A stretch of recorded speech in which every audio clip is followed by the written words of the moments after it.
Assalamualaikum warahmatullahi wabarakatuh. Perkenalkan, nama saya Nur Hasana, NIM C1B020061 dari Prodi Manajemen Bisnis, ruang 003. Baiklah, saya akan menjelaskan materi saya yang berjudul Manajemen Piutang.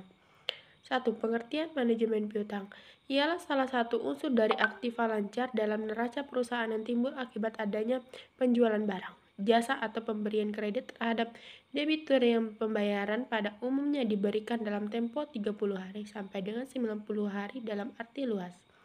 Piutang usaha atau dagang adalah tuntutan terhadap pihak lain yang berupa uang, barang atau jasa yang dijual secara kredit dalam akuntansi lebih sempit.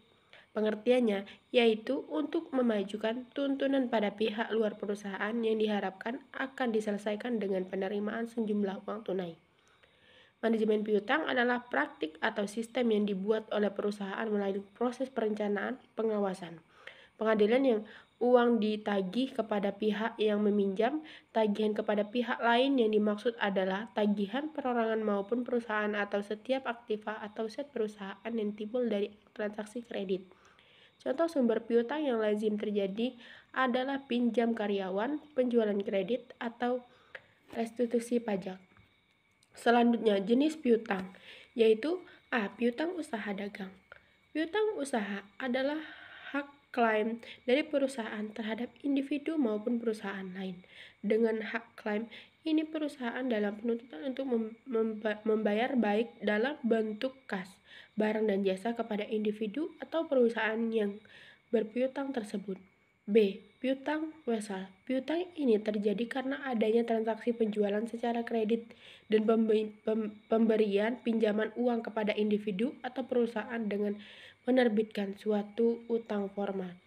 C. Piutang lain-lain. Piutang lain-lain yang dimaksud yaitu jenis piutang di luar piutang usaha dan piutang wesel.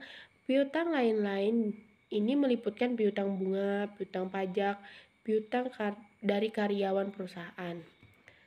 Selanjutnya, kebijakan manajemen piutang. Manajemen piutang mampu mengontrol siklus piutang mulai dari terjadinya piutang hingga penagihan sehingga tidak mengganggu aliran kas perusahaan. Ada beberapa langkah yang bisa dilakukan, yaitu analisis standar kredit, 2. Persyaratan kredit, 3. Kebijakan penagihan, 4. Mengandalkan pihak ketiga. Selanjutnya, faktor yang mempengaruhi investasi piutang, yaitu 1. Volume penjualan kredit, 2. Syarat pembayaran, 3. Ketentuan tentang pembatasan kredit, 4. Kebijakan pengumpulan atau penagihan piutang, 5. Kebiasaan membayar pelanggan.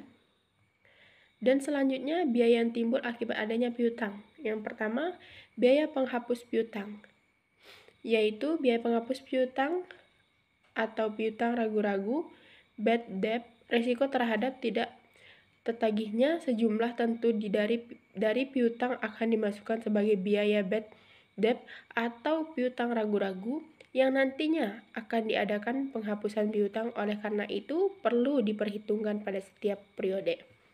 B. Biaya pengumpulan piutang.